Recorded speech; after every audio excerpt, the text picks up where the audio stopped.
Apa itu uang? Dari mana datangnya? Terciptanya mata uang baru. Saya akan membahas lengkap. Tonton video sampai habis.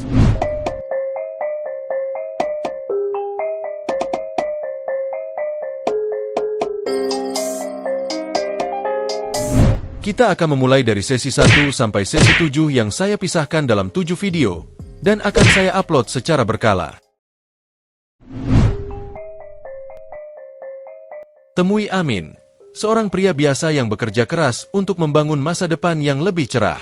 Seiring berjalannya waktu, gajinya tidak lagi mencukupi kebutuhan dasar karena pemerintah mencetak terlalu banyak uang. Mata uang fiat bertahan sekitar 30 tahun rata-rata sebelum kehilangan nilainya. Bahkan dolar AES kehilangan 85% nilainya dalam 50 tahun setelah meninggalkan standar emas.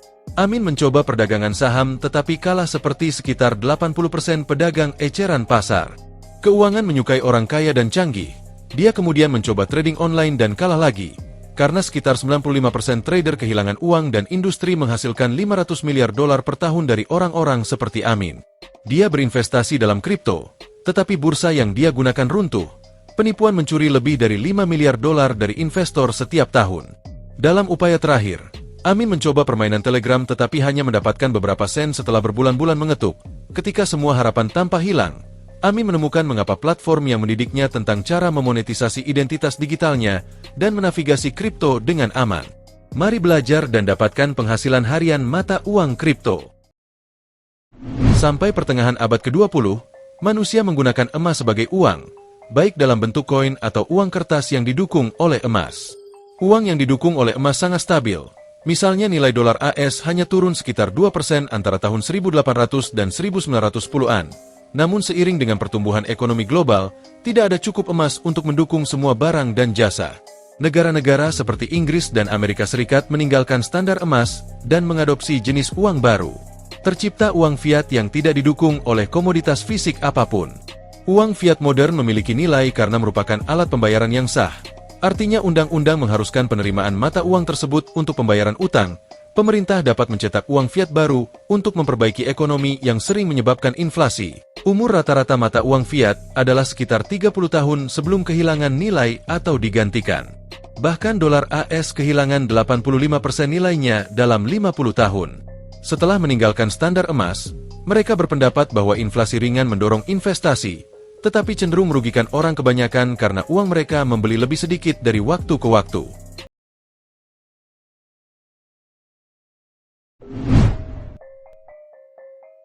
Temui Amin. Dia mencoba menabung setelah membayar sewa, makanan, dan kebutuhan pokok lainnya. Tetapi dalam 5 tahun terakhir harga telur, bensin, dan sewa telah meningkat 30% setiap tahunnya. Amin menabung lebih sedikit. Sekarang mari kita lihat tabungannya 30 tahun yang lalu. Jumlah tabungan 30% pada hari ini tidak membelikannya mobil baru. Sekarang mobil itu hanya berupa mobil yang lebih buruk dan mobil bekas. Mengapa? Karena pemerintah terus mencetak uang untuk dibelanjakan pada hal-hal yang tidak mampu mereka beli. Seperti mendukung aset yang terdepresiasi dan gagal dalam lembaga karena pasokan nilai uang meningkat, sedangkan nilai harga turun dan daya beli turun. Pencetakan uang yang tidak terkendali menyebabkan hiperinflasi pada tahun 1920-an. Uang Jerman sangat tidak bernilai sehingga dibakar untuk pemanas. Di Venezuela saat ini uang tunai lebih murah daripada tisu toilet. Dolar AS telah kehilangan 85% nilainya dalam 50 tahun. Ini bukan salah Amin, tapi dia merasakan konsekuensi dari pencetakan uang setiap hari. Dia perlu menemukan cara untuk menghabiskan lebih sedikit dan menabung lebih banyak. Temui Amin yang punya 500 ribu dolar di rekening banknya. Tapi apakah dia benar-benar memiliki uang itu? Hanya sekitar 8% dari uang di dunia yang ada dalam bentuk uang tunai. Sisanya hanya angka dan basis data. Ketika Amin menghabiskan uang dari rekening banknya, bank hanya memperbaruinya. Angka-angka dalam basis datanya dikurangi dari satu baris dan ditambahkan ke baris lain, dan memakan biaya hingga 3% yang sering dimasukkan ke dalam harga untuk pekerjaan sederhana. Seperti itu yang disebut membersihkan setiap transfer elektronik bekerja. Dengan cara ini, kartu Amin hanyalah kunci untuk basis data banknya. PayPal dan lainnya juga hanya entry dalam sistem yang berbeda. Amin tidak yakin dia benar-benar memiliki sesuatu, terutama setelah runtuhnya beberapa bank pada tahun 2023 yang berutang kepada nasabah mereka lebih dari 300 miliar dolar. Khawatir, dia memutuskan untuk menarik uangnya, tetapi banknya runtuh. Untungnya simpanannya diasuransikan. Tetapi dia hanya mendapat 250 ribu dolar. Itu adalah jumlah maksimum yang ditanggung oleh asuransi pemerintah. Setengah dari tabungannya hilang. Hal ini membuat Amin bertanya-tanya mengapa ia mempercayai bank tersebut sejak awal. Temui Amin yang bertanya-tanya mengapa gajinya terasa lebih kecil dari yang sebenarnya. Dia tidak membayangkannya. Bank mengenakan biaya yang berlebihan padanya. Amin membayar biaya layanan, biaya penarikan ATM, biaya transaksi, dan lainnya. Tetapi yang paling tidak masuk akal adalah overdraft atau disebut biaya pindah buku. Bank menagih Amin 35 dolar dalam kredit paksa, hanya untuk memberitahunya bahwa dia tidak mampu membayar bank. Menghasilkan sekitar 34 miliar dolar setahun dari biaya ini, meskipun faktanya transfer bank hanyalah pembaruan buku besar digital, Amin harus menunggu seminggu untuk mengirim uang ke kerabatnya di negara lain.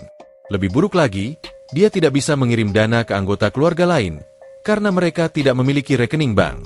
Lebih dari 1,4 miliar orang masih tidak memiliki rekening bank, terutama di negara-negara Afrika. Amin berpikir sistemnya tidak adil, harus membayar setiap kali dia ingin mengaksesnya. Uang hasil jerih payahnya seperti tidak ada. Temui Amin, seorang pria yang kehilangan uang saat berdagang saham. Itu tidak mengherankan karena 80% pedagang berhenti dalam tahun pertama mereka, dan hanya 1,6% yang benar-benar melihat keuntungan setelah biaya pada akhir tahun. Mayoritas kalah karena mereka tidak benar-benar memahami bagaimana pasar beroperasi. Apa yang mendorong fluktuasi harga saham dan komoditas, atau bagaimana menyeimbangkan risiko dan imbalan. Mereka juga kurang disiplin untuk berpegang pada strategi dan malah mengubah perdagangan menjadi perjudian. Bahkan pedagang berpengalaman tidak jauh lebih baik dari Amin. Sebuah studi dari Universitas California menganalisis 2 juta perdagangan dilakukan oleh investor dan menemukan keuntungan mereka akan lebih tinggi jika mereka hanya memilih saham secara acak, dengan cara berbicara tentang apa yang disebut kursus perdagangan. Mengapa pedagang yang sukses menjual kursus dan konsultasi pribadi mereka jika mereka dapat menghasilkan jutaan? Dengan membalik saham, alasannya adalah mereka tidak dapat menghasilkan keuntungan yang konsisten dan harus menghasilkan uang dengan mengajari seseorang seperti Amin. Sebagian besar pedagang akhirnya kehilangan uang di setiap pasar, baik itu saham, komoditas, mata uang, atau kripto. Temui Bagong yang memenangkan setiap taruhan kedua tetapi masih kehilangan uang itu karena bandar taruhan memiliki keunggulan The Fig yang merupakan persentase biaya yang mereka ambil pada setiap taruhan. Keuntungan bawaan ini memungkinkan bandar taruhan untuk mendapat untung. Bahkan jika ada pembagian yang sama dari kemenangan dan kekalahan di antara petaruh dengan 5% FIG, untuk setiap 100 dolar Bagong bertaruh, dia bisa kehilangan 100 dolar atau menang 95.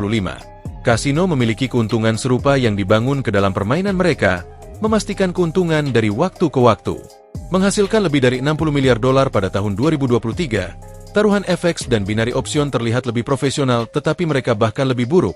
Biaya mereka bisa mulai dari 8% dan bisa mencapai 50%. Yang berarti Bagong harus menang 3 kali berturut-turut hanya untuk menutupi satu taruhan yang kalah. Bahkan jika Bagong memenangkan 5 atau 6 taruhan dari 10 dalam jangka panjang, dia akan kehilangan segalanya. Bandar selalu menang karena aturan dirancang untuk menguntungkan mereka. Bagong seperti banyak orang yang disesatkan oleh iklan tanpa mengetahui bagaimana sistem sebenarnya bekerja.